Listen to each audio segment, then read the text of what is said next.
लाल किला विस्फोट से जुड़े जैश ए मोहम्मद मॉड्यूल को ध्वस्त करने में भारत को बड़ी सफलता मिली, जिसने देश के आतंकवाद के विरुद्ध दृढ़ संकल्प को प्रदर्शित किया। और इस आतंकी साजिश के तार 19 अक्टूबर 2025 को श्रीनगर के नौगाम में आपत्तिजनक पोस्टर मिलने के बाद दर्ज की गई एक प्राथमिकी से जुड़े हैं। नमस्कार, मैं हूं आशीष त्रिपाठी। जांच के दौरान एजेंसीज ने 20 से 27 अक्टूबर 2025 के बीच शोपियां से एक मौलवी इरफान अहमद वाघे और गांदरबल से जमीर अहमद को गिरफ्तार किया, जिसके बाद 5 नवंबर 2025 को डॉक्टर अदील को सहारनपुर से पकड़ा गया था। 7 नवंबर को अनंतनाग अस्पताल में एक AK-56 बंदूक जब्त हुई। 8 नवंबर को अल फलाह मेडिकल कॉलेज से बंदूकें, पिस्तौल और बारूद बरामद हुए। पूछताछ में मिले सुरागों पर कार्रवाई करते हुए फरीदाबाद के अल फलाह मेडिकल कॉलेज से डॉक्टर मुजम्मिल को गिरफ्तार किया गया। 9 नवंबर 2025 को फरीदाबाद के धौज से मदरासी नाम के एक व्यक्ति को पकड़ा गया और अगले ही दिन 10 नवंबर 2025 को धेरा कॉलोनी फरीदाबाद में अल फलाह मस्जिद के इमाम हफीज मोहम्मद इश्तियाक के घर से 2563 किलो विस्फोटक सामग्री की बड़ी खेप पकड़ी गई। और इस पूरी छापेमारी के दौरान कुल मिलाकर के लगभग 3000 किलो विस्फोटक पदार्थ और बॉम्ब बनाने के उपकरण जब्त किए गए, जिसने भारत को बड़ी क्षति पहुंचाने की साजिश को विफल कर दिया। सूत्रों के अनुसार इन सफल कार्रवाइयों के दौरान मॉड्यूल का एक प्रमुख सदस्य अल फलाह मेडिकल कॉलेज में कार्यरत डॉक्टर उमर एजेंसीज की लगातार दबिश के चलते हड़बड़ा गया, घबरा गया और उसके पैर कांपने लगे। जानकारी यह भी मिल रही है कि लाल किला विस्फोट में इस्तेमाल हुई कार डॉक्टर उमर ही चला रहा था और उसे विस्फोट में उसी प्रकार की सामग्री का इस्तेमाल उसने किया जिसका संग्रहण फरीदाबाद में किया जा रहा था। सुरक्षा एजेंसीज की बड़ी सफलता ने फरारी उमर को बौखलाहट और घबराहट में डाल दिया, जो लाल किला विस्फोट का कारण बनी। हालांकि यह विस्फोट पूर्व नियोजित था या एक्सीडेंटली ये हो गया, ये आगे जांच में स्पष्ट हो जाएगा। और विस्फोट की सूचना मिलते ही 10 नवंबर 2025 को तुरंत कार्रवाई की गई और 11 नवंबर 2025 को इस प्रकरण की जांच NIA को सौंप दी गई, ताकि मॉड्यूल के वित्त पोषण और परिचालन करने वालों को उजागर किया जा सके। यह विस्फोट पूरे मॉड्यूल का भांडाफोड़ होने के कारण हताशा में किया गया था। आतंकियों की योजना कहीं अधिक गंभीर हमले की थी।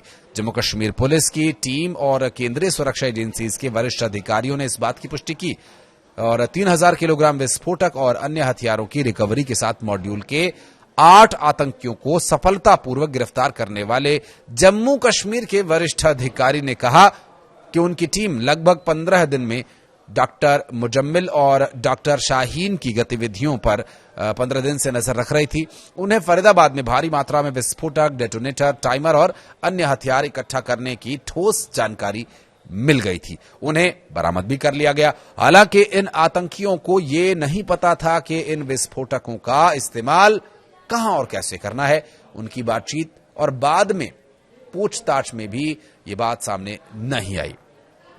उनके पास स्पष्ट निर्देश विस्फोटकों और हथियारों को इकट्ठा करने के थे। जाहिर है टारगेट तय करने के बाद उनका इस्तेमाल किया जाना था। अधिकारी ने यह भी बताया कि आतंकियों द्वारा एक कार खरीदे जाने की बात सामने आई। अब सवाल यह उठता है कि 3000 किलो विस्फोटक जमा करने का उद्देश्य क्या था। स्पष्ट यह है कि इन विस्फोटकों का उपयोग कई गाड़ियों में या एक बड़ी गाड़ी में इम्प्लांट करके इसे इस्तेमाल किए जाने की योजना थी। लेकिन साथियों और गिरफ्तारी और विस्फोटकों की बरामदगी के बाद डॉक्टर उमर के लिए यह साफ हो गया कि उसका खेल खत्म हो चुका है और फरीदाबाद में उसे कभी भी गिरफ्तार किया जा सकता है। यही कारण था कि सुबह सुबह फरीदाबाद से भागकर वो दिल्ली आया और जो भी आधा अधूरा इंतजाम उसके पास था, उस इंतजाम के साथ उसने पार्किंग में कुछ वक्त काटा और जब उसके कुछ समझ में नहीं आया तो उसने शाम को धमाके को अंजाम दे दिया। जांच के दौरान यह बात भी सामने आई है कि भारत में किसी आतंकी साजिश की प्लानिंग हो रही है। इसमें डी गैंग यानी जैश के डॉक्टर्स गैंग सक्रिय हैं। तो जम्मू कश्मीर पुलिस ने उन पोस्टर कांड्स को गंभीरता से लिया और जांच शुरू की है। सीसीटीवी फुटेज के आधार पर कई ओवरग्राउंड वर्कर्स को अरेस्ट किया गया। अरेस्ट के दौरान पूछताछ में कई खुलासे हुए और उसकी कड़ी डॉक्टर्स से मिलती गई। उन्हीं खुलासों को रास्ता बना करके जम्मू कश्मीर पुलिस उत्तर प्रदेश के सहारनपुर और हरियाणा के फरीदाबाद तक पहुंची और इसके बाद गिरफ्तारी का दौर शुरू हुआ। 6 नवंबर को सहारनपुर के डॉक्टर आदिल अहमद को जम्मू कश्मीर पुलिस और यूपी पुलिस की संयुक्त टीम ने अरेस्ट किया।